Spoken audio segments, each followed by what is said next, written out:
এই অঞ্চলত নতুন বাসিন্দা বিভিন্ন ঠাইৰ পৰা ইয়াত বিভিন্ন জনগোষ্ঠী জাতি ধৰ্ম বৰ্ণ নিৰ্বিশেষে আহি ইয়াত সমাবদ্ধ হৈছে আৰু সকলোৰে এটাই উদ্দেশ্য যাতে কৃষ্টি সংস্কৃতি যাতে বজাই ৰাখি ইয়াত সকলোৱে বসবাস কৰিব পাৰে সেই উদ্দেশ্যেৰে সকলোৱে ইয়াত ঘৰ দুৱাৰ বান্ধিছে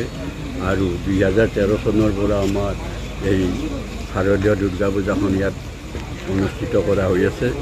বছৰ আমি এই দুৰ্গা পূজা পালন কৰোঁ ইয়াৰ লগতে লক্ষ্মী পূজা শ্ৰীকৃষ্ণৰ জন্মাষ্টমী দৌল উৎসৱ বিহু আদিও পালন কৰি আমি অসমীয়াৰ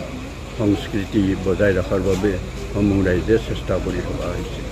গাৰ্গৰ কাৰণে অলপ আমাৰ এইবাৰ আগমন ৰাইজৰ সমাগম অলপ ফেৰেঙা হৈছে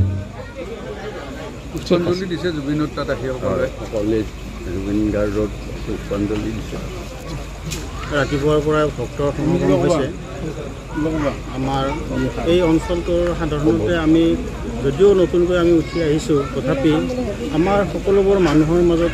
এটা ভাতৃত্ববোধ আছে আৰু সেই হিচাপত আমাৰ পূজাখন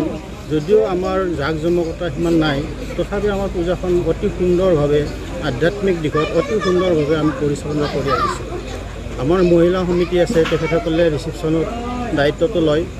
আৰু আমি সকলোৱে প্ৰত্যেকে যাৰ যি ভাগত আছে সকলোৱে দায়িত্ব সহকাৰে তেওঁলোকে কাম কৰি থাকে আৰু আমি এখন ছভেনাৰ এখন উলিয়াইছোঁ এইবাৰ আমাৰ নৱম সংখ্যা আমাৰ প্ৰকাশ পাইছে এই নৱম সংখ্যাত আমাৰ ছভেনাৰখনত বহুতো দিশ সাঙুৰি আমাৰ এই অঞ্চলটো আমি কেতিয়াৰ পৰা আহিছোঁ কেনেকৈ আছোঁ আচলতে এই অঞ্চলটো ধাননি পথাৰ আছিল এটা